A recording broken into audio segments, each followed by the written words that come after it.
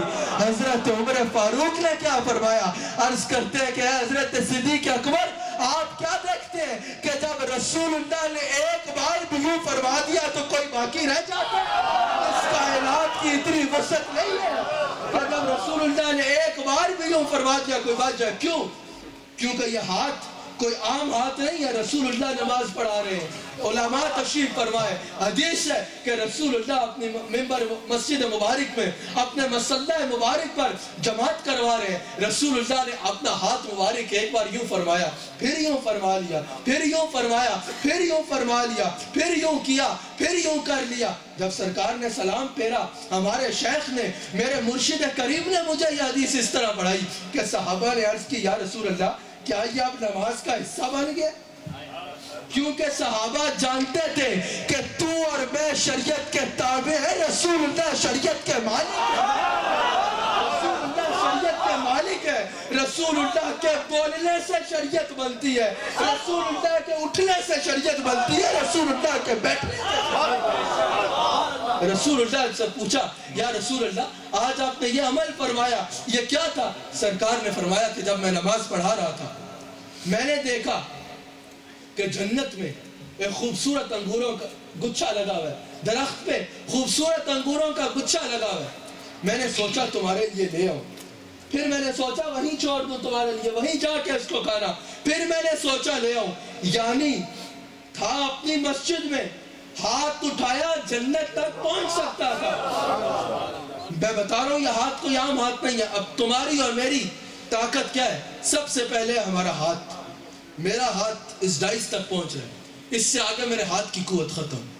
پھر ہے میری سماعت, اگر آپ مجھے کچھ کہیں گے میں سن لوں گا, اگر اس مسجد کے باہر سے کوئی چیخ چیخ کے بھی بولے گا تو میری سماعت اس کو نہیں سن پائے گی. کیوں؟